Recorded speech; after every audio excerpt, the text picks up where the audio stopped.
Golwg ar Richard Jones yn fan hyn, un o gystadleuwyr ar gyfer yr agored pob gwlad yma yn y sioe fawr. Richard Jones ar oen 15 allan o 20 yn y gorlan ar hyn o bryd, ond mae'r sylw i gyd yn mynd ar stonding 6 y brwydr rhwng Jack Fagan ar 6 yr Otmar Rosella newydd a Gethin Lewis yma ar 4 a Llyr Jones yn y canol ynta a bellach yn cyflymu tuag at yr 19 oen, ond mae Gethin Lewis i mewn ar gyfer 19 ar hyn o bryd. Gafych chi gael golwg ar ei dechrau o Llyr Jones ydy'n ei mewn. Mi gawn ni olwg ar Gethin yn y munud, ond Llyr Jones a Jack Fagan ydy'r ddau yma.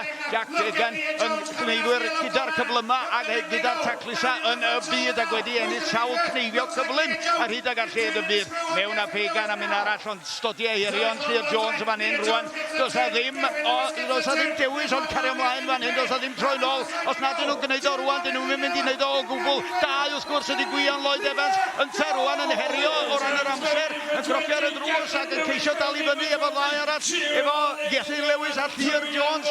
Yr sylw i gyd ar hyn o bryd ar Llyr Jones ar flan yn tasgu o'r tansail yma na. Wrth iddo fo fe'n drawd y gwddw a gweithio i ffordd. Y coesa na'n gweithio'n galed yr rheoli'r oen na. Geith yr wy'n yna, mae'n cyfle i anadlu. Fydda nhw wedi gorffen nhw. Cyn iddyn nhw'n neud fawr iawn o ydyn byd. Ond cic fan hyn gan Llyr Jones yn golygu chydig bach o eiliadau yn mynd ar gos yn gobeithio bod o'n gallu sefydlogi'r oen na. Ydy mae o. Richard Jones ydyn, ond sbiwch ar hwn, Gethin Lewis wedi pwysau dros y goch, wedi gorffen yn gyntaf, mae o wrth i bod, mae famo yn sefyll wrth yn ochr i, yn chwys berfedd fel ynta, a dwi'n fawr iawn o wahanol. Gwych iawn, Gethin Lewis yn mynd â hi.